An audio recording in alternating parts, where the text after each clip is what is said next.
ठरलं तर मग या मालिकेच्या पुढील काही येणाऱ्या भागांचे अपडेट जाणून घेऊया आपल्या आजच्या या व्हिडिओमध्ये। चला तर मग प्रेक्षकांनो सुरुवात करूया आपल्या आजच्या या व्हिडिओला। तर इकडे आपण आता पाहिलेलंच आहे की जी प्रिया आहे ती आता घरी आलेली आहे आणि घरी येऊन तिने आता सगळ्यांच्या समोर ही गोष्ट सांगितलेली आहे की ती अश्विनपासून गरोदर आहे। आणि मग आता हे ऐकून कल्पनाला खूप मोठा धक्का बसला आहे। कल्पनाने मोठमोठ्याने सायलीला हाका मारल्याबरोबर घरातले सगळे सायली अर्जुन सगळेच तिथे आले। त्यानंतर मग आता काय झालं आई असं विचारल्यावर कल्पना म्हणत असते ही बघ ही मुलगी काय बोलते बघ। तर प्रिया पुन्हा एकदा सांगत असते की मी प्रेग्नंट आहे आणि अश्विनच्या बाळाची मी आई होणार आहे। त्याबरोबर आता हे ऐकून सगळ्यांनाच धक्का बसतो। त्याबरोबर लगेचच ज्या वकील मॅडम असतात त्या सांगतात की यांनी जजकडनं स्पेशल परमिशन मिळवली होती सोनोग्राफी करून झाल्यानंतर घरी येण्याची आणि तुमच्या सगळ्यांशी बोलण्याकरता। तर आता यांच्याकडे फक्त 15 मिनटं आहेत, तर तुम्ही यांचं प्लीज ऐकून घ्या। त्याबरोबर मग सगळे म्हणतात आम्हाला हिची 5 मिनटंसुद्धा नको आहेत, रादर आम्हाला हिला 1 मिनिटसुद्धा सहन करायचं नाही आहे, आत्ताच्या आत्ता आम्ही हिला घरातनं हकलवतो। त्याबरोबर प्रिया म्हणत असते की तुम्ही सगळे असं का वागताय माझ्याबरोबर, एवढं रूढ नका वागू। मला मान्य आहे मी आत्तापर्यंत खूप चुका केल्या, मी खूप वाह्यात वागले, विचित्रपणा केला, पण म्हणून त्याची शिक्षा तुम्ही माझ्या न जन्माला आलेल्या बाळाला कशाला देताय। हे बघा तुम्हाला जो काही राग रोज काढायचा असेल तो सगळा तुम्ही माझ्यावर काढा, पण प्लीज प्लीज मला असं घरात न हकलवू नका। सायली अगं मी हात जोडते तुझ्यासमोर, आत्तापर्यंत तुला सगळ्यात जास्त दया आहे, माया आहे असं म्हणतात ना सगळे चाळीतल्या अनाथ मुलांना, त्या परत त्याचबरोबर आपल्या आश्रमातल्या अनाथ मुलांना तू स्वतःच्या मुलांप्रमाणे किती जीव लावलास, किती मोठं केलंस, आणि आता स्वतःच्याच दिराचं मूल हे असं वनवासासारखं पोलीस स्टेशनमध्ये जन्माला येईल, हे सगळं तुला चालेल का। सायली नको असं करू, जेलमध्ये माझ्या बाळाचं भविष्य वाया जाईल ग प्लीज। त्यावेळी सायली म्हणत असते हे बघ मुळात ना हे मूल अश्विन भाऊजींचं आहे, याच्यावरती आमचा कोणाचा विश्वास नाहीच आहे, समजलं ना। त्यामुळे पहिली गोष्ट की तू उगाच अश्विन भाऊजींच्या माथी तुझं कुठलंही पाप मारायला जाऊ नकोस, आणि राहिला प्रश्न तुझ्या बाळाचा, तर आम्हाला ते मूल आमच्या घरात नकोच आहे बस। आता तुझा कुठलाही खेळ कुठलाही मनसुबा आम्ही कधीच यशस्वी होऊ देणार नाही आहोत, त्यामुळे आत्ताच्या आत्ता इकडनं चालती हो, निघ इकडनं। त्याबरोबर मग आता लगेचच इकडे सायलीने तिला असं घराच्या बाहेर हाताला धरून काढलेलं असतं आणि तिने पोलिसांनासुद्धा सांगितलेलं असतं की यापुढे या मुलीला आमच्या घरात घेऊन येण्याची काहीही गरज नाही आहे, आमचा या मुलीशी काही संबंध नाही आहे, घेऊन जायला इकडनं ताबडतोब, आणि तिने प्रियाला हकलवलेलं असतं। त्यानंतर मग आता सायली घरात येते। प्रियाच्या येण्यामुळे सगळ्यांनाच खूपच जास्त मनस्ताप झालेला असतो। सायली म्हणत असते की काळजी करू नका सगळ्यांनी, प्लीज शांत राहा। तर इकडे प्रिया म्हणत असते मला नका असं हकलवू, मला नका असं हकलवू, पण आता घरच्यांनाच प्रियाला भेटायची इच्छा नाही आहे म्हटल्यावर मग पोलीस कॉन्स्टेबलचा सुद्धा नाईलाज होतो, ती प्रियाला हाताला धरून तिकडनं घेऊन जाते। त्याबरोबर आता मग अर्जुनसुद्धा म्हणतो की डोंट वरी, हे बघा काळजी करू नका, ती पुन्हा घरी येणार नाही याची तडजोड मी करून घेईन। तर इकडे अश्विन मात्र आता खूपच जास्त नर्वस झालेला असतो, अपसेट झालेला असतो।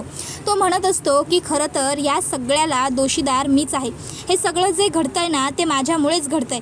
अर्जुन दादा, सायली वहिनी खरंच मला माफ करा रे, प्रत्येक वेळी मला ही प्रिया माझ्या चुकीची जाणीव सतत करून देतच असते। हिच्यासारख्या मुलीबरोबर लग्न करून मी चूक नाही, गुन्हा नाही, तर पाप केलेला आहे पाप, आणि ह्या पापातून मला मुक्तता कधीच मिळणार नाही आहे हेही मला माहिती आहे। जेव्हा मला रिया सोडून गेली तेव्हाच मला हे कळून चुकायला हवं होतं की माझ्या नशिबात प्रेमाचं सुखच नाही आहे, नसलेल्या सुखाच्या मागे मी उगाच वेड्यासारखा पळत गेलो आणि उगाचच्या उगाच हे सगळं घडवून बसलं। त्याबरोबर मग आता कल्पना म्हणत असते अश्विन अरे भास्कर काय बोलतोयस तू हे सगळं बाळा, हे बघ त्या नालायक मुलीमुळे तुला स्वतःला त्रास करून घेण्याची ना काहीही गरज नाही आहे। त्यावेळी सायलीसुद्धा म्हणत असते हे बघा अश्विन भाऊजी, जे घडलं ते घडलं, जे घडतं ना ते आपल्या नशिबात लिहिलेलंच असतं आणि म्हणूनच ते घडतं। नशीब कोणालाही बदलता येत नाही, उलट आपण तर देवाचे याच गोष्टीत आभार मानायला हवेत की इतक्यावरती का होईना पण आपल्याला प्रियाचा खरा चेहरा समजला आणि आपण तिला कायमची आपल्या घरातनं बाहेर काढली। उलट तुम्ही आत्ता स्वतःला दोष देण्याऐवजी ह्या गोष्टीत तुम्ही खुश व्हा की ती तुमची बायको झाली, ती या घरात आली, त्यामुळेच आपल्याला ती तन्वी नाही आहे हे समजलं। त्याबरोबर अर्जुन म्हणतो एक्झॅक्टली, नाहीतर एवढी वर्ष ती आपल्या घरामध्ये तन्वी म्हणून न येता दुसऱ्या कोणाच्या घरात जर गेली असती तर बिचारा सिनियर आणि प्रतिमा आत्या तर तिला स्वतःची मुलगी मानत तिचे लाड करत राहिले असते आणि त्यांच्या भावनांबरोबर ती असंच खेळत राहिली असती. त्यामुळे जे झालं ना ते अश्विन चांगलंच झालं आहे. तर तू उगाचच्या उगाच अपसेट होऊन उगाच स्वतःला दोष देऊन घेऊ नकोस प्लीज. त्याबरोबर मग आता अश्विन अर्जुनला मिठी मारतो आणि सॉरी दादा असं पुन्हा एकदा म्हणतो. अर्जुन आता त्याला म्हणतो, अश्विन आता पुरे झालं, पुन्हा जर सॉरी म्हणालास ना तर लक्षात ठेव. अरे अश्विन, इट्स ओके, माझ्यापेक्षा लहान आहेस तू, तुझे प्रत्येक चूक माफ करणं, तुला प्रत्येक वेळी समजून घेणं मोठा भाऊ म्हणून कर्तव्य आहेच की माझं. पण आता यापुढे पुन्हा जर चुकीच्या मार्गाला गेलास तर तुझे कान धरणंसुद्धा माझं कर्तव्य आहे आणि ते बजावतानासुद्धा मी काही मागे पुढे पाहणार नाही आहे काय. त्यानंतर सायली म्हणते, तुम्ही जरा वरती येता का. त्याबरोबर अर्जुन सायलीबरोबर वरती रूममध्ये येतो. तो सायलीला विचारू लागतो, बायको तू ठीक आहेस ना, तू असं रूममध्ये का बोलावलंस मला, तुला काही होतंय का, त्या प्रियामुळे तुला त्रास होतोय का. त्यावर सायली म्हणते, नाही, तिच्यामुळे त्रास करून घ्यावा इतकं मूर्खी मी नाहीच आहे आणि मुळात ती माझ्या आयुष्यात एवढी महत्त्वाची सुद्धा नाही आहे की तिच्यामुळे मला त्रास व्हावा. पण मला ना माझ्या जवळच्या लोकांच्या खोट्या वागण्यामुळे खूप त्रास होतो आणि माझ्या सगळ्यात जवळची व्यक्ती तुम्ही आहात, समजलं तुम्हाला. अर्जुन म्हणतो, मी काय केलं आत्ता. सायली म्हणते, मगाशी प्रिया काय म्हणाली की ती प्रेग्नंट आहे, ही गोष्ट तुम्हाला आणि अश्विन भाऊजींना माहीत होती. अश्विन भाऊजींनी लपवलं समजा, ठीक आहे, त्यांना घरातल्यांना त्रास होऊ द्यायचा नव्हता, पण तुम्ही का लपवली ही गोष्ट माझ्यापासून. अहो मी तुम्हाला याआधी कितीतरी वेळा सांगितलं आहे की माझ्यापासून तुम्ही काहीही लपवत जाऊ नका, मला नाही आवडत, मला नाही चालत, पण तरीही प्रत्येक वेळी तुमची लपवाछपवी काही थांबत नाहीच आहे. त्यावेळी अर्जुन सायलीला म्हणत असतो, हे बघ बायको, मी तुझ्यापासून या सर्व गोष्टी लपवल्या कारण मला तुला त्रास व्हावा असं अजिबातच वाटत नव्हतं गं.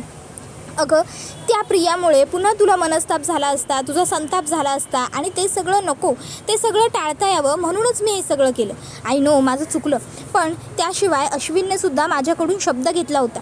अगं त्याने मला शपथच घातली होती की कोणालाही काहीही सांगायचं नाही आहे, मग मी काय करणार होतो.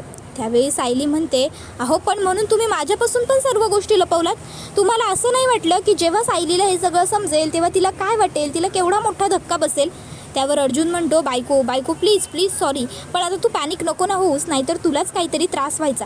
सायली म्हणते, गप्प बसाव, आधी त्रास होईल असं वागायचं आणि नंतर शांत राहा असं म्हणायचं. त्यावेळी मग आता सायली रागवलेली असते. मग अर्जुन तिच्याकडे येतो आणि तिला लाडी गोडी लावू लागतो. तो म्हणत असतो, बरं सॉरी माझं चुकलं, पण आता मी काय म्हणतो ऐक ना, आता जे झालं आहे त्यामुळे तू तर खूप डिस्टर्ब आहेस, आपण एक काम करूया, आपण कुठून तरी मस्त राऊंड मारून येऊया. सायली म्हणते, मला ना तुमच्याबरोबर खाली येण्यात इंटरेस्ट नाही आहे आणि तुम्हाला मला फिरायला न्यायचं आहे. अर्जुन म्हणतो, अगं तुला विसर पडतोय का, डॉक्टरांनी आपल्याला काय सांगितलं होतं. डॉक्टरांनी आपल्याला सांगितलं आहे की ते सगळे सीन रिक्रिएट करा. मग मी तर तुला तुझा भूतकाळ आठवावा म्हणून बाहेर घेऊन जात होतो. आपण लहानपणी जे जे करायचो ना ते आज आपण पुन्हा करणार आहोत त्या ठिकाणी जाऊन, चल. मग सायली आणि अर्जुन आता एकमेकांकडे बघत असतात. सायली म्हणते, मला नाही यायचं. अर्जुन म्हणतो, प्लीज बायको प्लीज. मग सायली ठीक आहे म्हणते आणि त्यानंतर दोघं नवरा बायको आता गाडीमध्ये बसतात आणि निघतात. सायली म्हणते, आपण कुठे जातोय. अर्जुन म्हणतो, आपण त्या ठिकाणी जातोय ज्या गार्डनमध्ये आपण दर रविवारी दर शनिवारी यायचो लहान असताना. शनिवारी तुझ्या शाळेचा हाफ डे असायचा, त्यामुळे तुझी शाळा सुटली की प्रतिमा आत्या तुला घेऊन थेट इकडे यायची. तू आणि प्रतिमा आत्या दिवसभर इथे राहायचात. मग सगळी कोर्टातली कामं संपवून सिनियरसुद्धा इकडे यायचा. आपण सगळे संध्याकाळी या गार्डनमध्ये यायचो, इथे मज्जा मस्ती करायचो, आपण दोघं खूप खेळायचो. त्या झोपाळ्यावर तू बसायचीस आणि मी तुला झोका द्यायचो. मग सायली पुन्हा जाऊन त्या झोकाळ्यावर बसते, अर्जुन तिला झोका देत असतो. आता सायलीला पुन्हा भूतकाळ काही आठवतोय का याचा प्रयत्न ती करू लागते. त्यानंतर तिला तिथे तर काही आठवत नाही. मग आता सायली म्हणते, अहो मला काहीच आठवत नाही आहे. अर्जुन म्हणतो, बायको अगं इतक्या धीर खचून कसं चालेल, चल माझ्याबरोबर. त्यानंतर तो पुन्हा सायलीला तिकडनं घेऊन पुढे येतो आणि मग पुढे येऊन आता तो सायलीला म्हणतो, इथे आपण आईस्क्रीम खायचो. आणि मग ते दोघं लहान असताना जसे आईस्क्रीम खायचे तसं आता आईस्क्रीम खायला उभे राहतात. आता सायली 2 आईस्क्रीम अर्जुनला म्हणते, कशासाठी. अर्जुन म्हणतो, कारण तुला लहानपणी सवय होती 2 आईस्क्रीम खायची हातात धरून. मग सायली 2 हातात 2 आईस्क्रीम घेते कुल्फी आणि ते चुपायला लागते. त्यावेळी अर्जुन तिला म्हणत असतो, आता तरी तुला काही आठवतंय का, बघ बायको जोर दे तुझ्या बुद्धीवरती. मग सायली म्हणते, नाही. अर्जुन म्हणतो, हरकत नाही चल.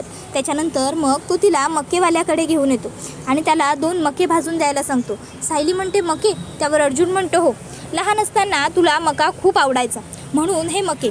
आपण आईस्क्रीम खायचो आणि मग मके खायचो. मग प्रतिमा त्यात जेव्हा तुला म्हणायची की तन्वी अगं असं उलटं नाही खात, पहिला मका खावा आणि मग आईस्क्रीम, तर तू म्हणायचीस की आईस्क्रीमची चव तोंडातून निघून गेली तरी चालेल, पण मक्याची चव जाता कामा नये, आणि मग तू मकाच खायचीस.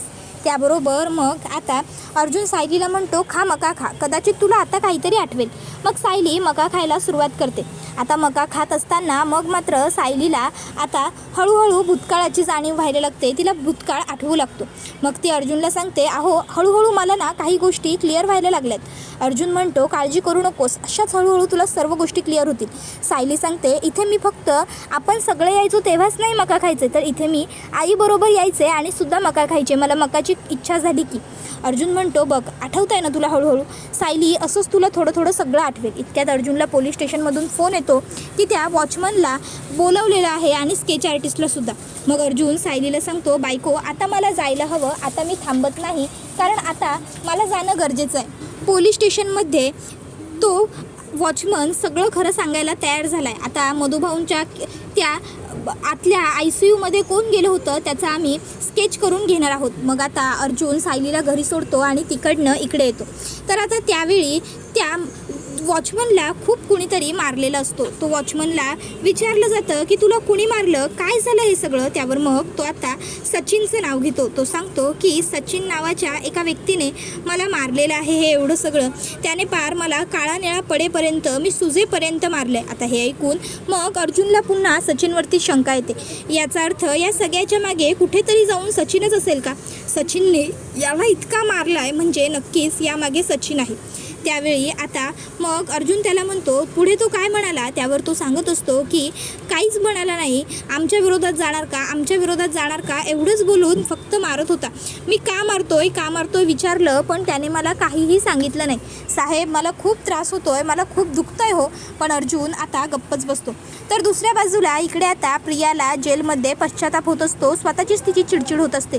ती विचार करते की शिट, मी ह्या कल्पीला जाऊन एवढं सगळं खरं सांगितलं. मला वाटलं होतं तिला माझी दया येईल, ती तरी मला घरामध्ये ठेवून घेईल, पण कशाचं काय आणि कशाचं काय. घरात ठेवून घेणं तर खूप दूरची गोष्ट, तिने तर मला 5 मिनटं दरवाजामध्ये उभंसुद्धा राहू दिलेलं नाही आहे. ह्या सगळ्यानंतर आता माझी आशा संपून गेली आहे की मला पुन्हा घरचे स्वीकारतील किंवा मला घरात घेतील.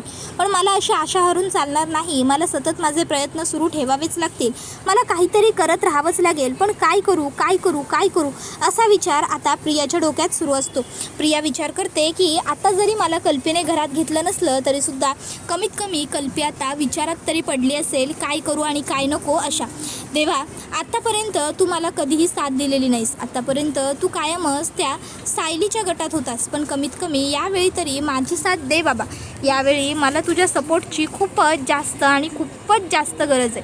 त्याबरोबर आता प्रिया ही त्या पोटावरून तिच्या हात फिरवत म्हणत असते की तूच आहेस माझ्या नशिबाची किल्ली. आता तुला जर बाहेर काढायचं असेल त्या लोकांना तर त्यांना मलासुद्धा या घाणीतून या दलदलीतून बाहेर काढावं लागेलच. आणि एकदा का मी इकडनं बाहेर पडले की त्यानंतर मग मात्र मी त्या सायली अर्जुनचं जगणं मुश्किल करून टाकणार आहे. मी काय त्यांना सुखाने जगू देणार नाही आहे. त्यांनी मला तुरुंगात घातलं आहे ना, त्यांना सोडणार नाही आहे मी. तर दुसऱ्या बाजूला इकडे अश्विनला मात्र पश्चाताप होत असतो. तो विचार करत असतो की का माझ्याच नशिबात नेहमी हे असं घडतं, का नेहमीच प्रेमाच्या नावाखाली माझीच फसवणूक केली जाते, का नेहमी मुली मलाच फसवतात. दादा किती लकी आहे, दादाला सायली वहिनीसारखी एवढी चांगली मुलगी मिळाली. मग माझ्या नशिबात का नाही आहे चांगली मुलगी, माझ्या नशिबात का हे सगळे वाटोळे लिहून ठेवलेले. असा सगळा विचार अश्विन करत असतो आणि माझं नशीबच फुटका आहे तर काय करू मी असा स्वतःला दोष देऊ लागतो. तर दुसऱ्या बाजूला इकडे आता जी सायली आहे ती दुपारची खोलीमध्ये बसलेली असते. आता खोलीत बसलेली असताना तिला अचानक लहान मुलांचा पुन्हा आवाज येऊ लागतो आणि आता तिला समोर चित्र दिसत असतं की लहानपणीचा अर्जुन खोलीत पळत आलाय. त्याच्या मागे ती सुद्धा सायली पळत आली आहे आणि अर्जुन सायलीला म्हणतोय तन्वी मी इथे आहे तन्वी. त्यावेळी सायली म्हणत असते कुठे आहेस तू अर्जुन, कुठे आहेस. आणि ते दोघंजणं खेळतायत. तो प्रसंग आता सायलीला आठवू लागतो. हळूहळू सायलीला भूतकाळाची जाणीव होत असते आणि हा व्हिडिओ इथेच संपतो. व्हिडिओ आवडला असेल तर व्हिडिओला लाईक करा, चॅनलवर नवीन असाल तर चॅनलला सबस्क्राईब करा.